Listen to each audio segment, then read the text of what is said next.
Hey guys, welcome back to my channel. If you're just tuning in for the first time, I'm Ashley.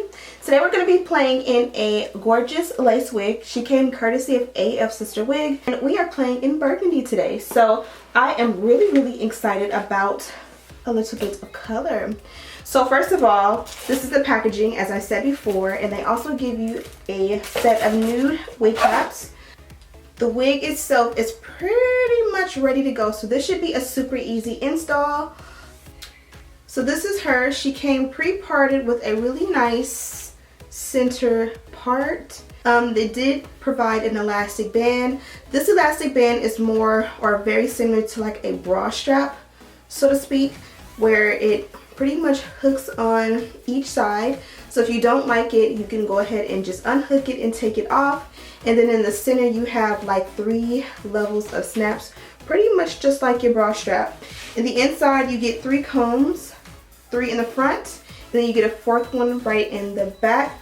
There is excess lace in the back, as you guys can see. It's more of like a lace front style where it kind of is U-shaped in the inside, as you guys can see, which means on the sides right here you'll have like that lace front effect, but in the center from literally from here you'll be able to go ahead and have a nice deep parting. As far as the hair goes, this is what she looks like, and this is what my belly looks like. They get a little light bit of shedding, not too much, but normally when you do go ahead and comb out a wig for the first time, you get a little bit of something. This is what the lace looks like. It appears to be pre-plucked, which is always a plus, but you know it's always great to go in and customize a little bit more. You guys know we're gonna go ahead and customize it a little bit, but again, I just like to see what the wig looks like on before I start customizing. That kind of gives me inspo for what I want to do with the wig as far as parting goes, and as far as styling goes, and as far as glue goes, and all of that. You guys see you get a nice deep parting. This feels like about 6 to 8 inches of parting. So I'm going to speed it up just a little bit for the install. I know you guys like to talk through, so I'm going to try and do those a little bit more often. But right now all I'm doing is kind of customizing the hairline just a little bit. This one was pre-plucked and you absolutely did not need to do anything. What you see here is exactly what I did, and I kind of just realized it was not necessary and I didn't want to risk over tweezing and having bald spots, so I just went ahead and stopped. Now I'm going to go ahead and use my electric hot comb, and this is just going to go ahead and solidify that parting that I made so that any flyaways won't revert the parting because it was so perfect. I'm going to lightly go in and straighten out the hair. It's already straight hair, but I just feel like you have to straighten straight hair if you want that flawless silk press look.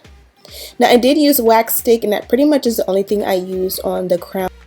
I do find that prepping your wig as much as possible before you go ahead and install and cut off your lace is the best way to have a flawless melted lace with a clean, not so messy, crazy, install situation. So that's exactly what I did.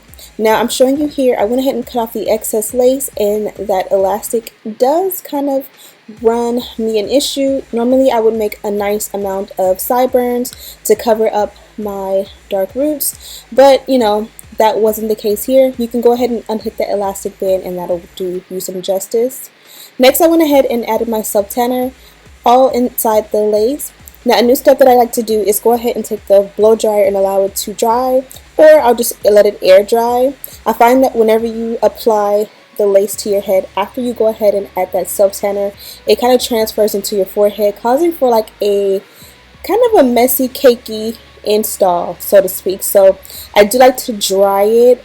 Obviously it's not making it permanent, so it can still be a messy install, but it just has definitely improved my installs since I've started using that product, once I started making sure it was dry before going ahead and pressing it on my hairline. Now another thing that helps with a melted lace is to go ahead and blow dry the lace onto your head.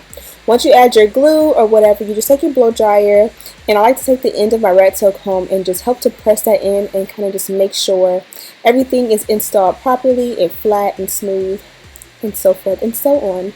Now with this one I'm not going to do crazy baby hair, but I had to do a little bit of something, so I just kind of framed the parting.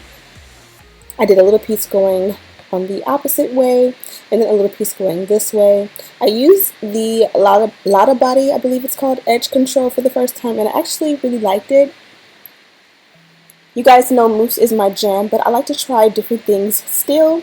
Now you can kind of see it's kind of shiny up there. I went ahead and added that Care wax stick to the front as well as to the parting. I just want to make sure everything is sleek, no flyaways, no frizzies, no nothing. And I went ahead and went in with the hot comb once again. You will find with installs that you kind of do certain steps twice sometimes, and it's all about the finesse. You just keep on going back and forth and finding what needs to be fixed and what needs to be improved until you get it right.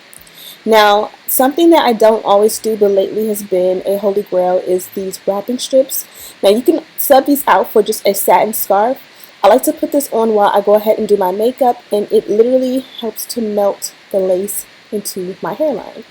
One thing I didn't get to do was take a little bit of alcohol to kind of clean up the area just a little bit, because I have no alcohol in my entire house. I literally ran out, and I keep forgetting every time I go to the store to grab another bottle. But I'm going to Amazon Prime some to make sure I don't forget, so that's the only thing that will help to make your install a little bit more flawless than mine. At the very end, I did decide to go ahead and add some face framing bangs. Now the reason I did this is because the entire wig is one length, and it kind of just added for a little bit of dimension, made it a little bit of sexy and fun, but you don't have to do this. It definitely looked amazing all in one length. And of course I did that to both sides, and I kind of still kept it long. I didn't want to do too much or cut off too much of the length. I wanted to keep it full, just a little bit of personality. This is my Paul Mitchell Skinny Serum, and this is just going to help to make sure there's no frizz or anything like that. Okay, you guys, I am finally done with this install. I say finally, but this actually was super quick and easy. This wig pretty much came ready to go. They bleached the knots for you, they pre-plucked the hairline, and they went ahead and gave you a nice custom color. As far as the pros and cons of this wig, I think it's an awesome wig. I think it's very low and easy maintenance. My only issue was here, because it is a custom color. If it was black, it wouldn't really do me or be a bad thing. But once I cut off the excess lace, there was nothing left here, and the reason is because I find that when you add the elastic band, and I do this too, sometimes when I add the elastic band a little bit too far up, it shortens the lace front area, if that makes any sense. So it pulls back from the front, which makes it so that instead of the lace sitting here comfortably and then you're able to cut a little piece out to kind of cover that dark root, you're pretty much not getting that space to do so. You can definitely take the elastic band out. I told you guys it's like a bra strap where you can just unhook the pieces and then it'll work out just fine. Other than that, I received a little bit of shedding, but nothing too crazy. Like right now, it's not shedding anymore, but in the beginning, I did have a little bit. I did add a good amount of serum. I added my Paul Mitchell Skinny Serum, and you guys did see I did spray the Care Silky Sheen at the very beginning, and these are the results. But other than that, don't forget to check out Afsisterwig. I have all the links and information on this wig listed in the description bar for you guys to check out. Also, everything that I used to achieve this look is listed as well. Thank you guys so much for watching. Don't forget to subscribe, like this video, and share with your friends. And as always, I'll see you in the next one.